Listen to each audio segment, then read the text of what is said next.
I'm delighted. I really enjoyed being the Member of Parliament over the last 5 years. I hope people feel I've done a reasonable job, and I look forward for standing up for the residents again of Tiverton and Honiton for the next 5 years. What would be your message for all those people who put an X next to Neil Parish? Well, thank you very much for your support, and as I said in my acceptance speech, even if you didn't vote for me, more than happy to see you and more than happy to try and help you if you need my help. We've been following what's been going on nationally throughout the evening and throughout the morning.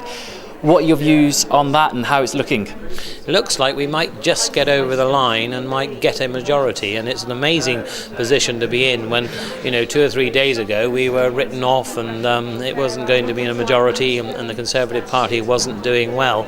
And considering we've had to cut a lot, make savings on public spending and really tighten up on the economy and get it, and people recognise that we had grown the economy and we were doing so much better in this country than many others around us. So now we've got to make sure that that wealth that we create is actually cascaded and that all people can enjoy that wealth that's coming to the country.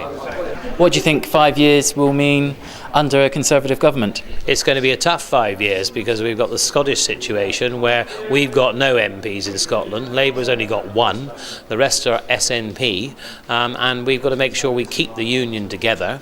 I think we'll have to devolve some more powers to Scotland, but we've also got to make sure that they can raise their own finances and start to look after their own financial situation rather than calling upon the English exchequer all the time. So that is going to be an interesting scenario. We've also got to deal with the referendum.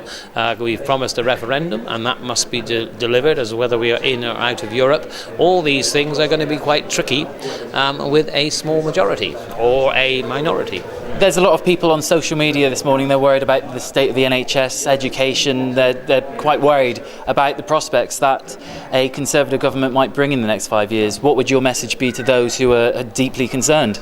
The message is that we are growing the economy to produce the income to spend on both education and health. And without creating the wealth, we won't have it to spend. So yes, it's been a tough time, but I think you can trust us on both the NHS and education.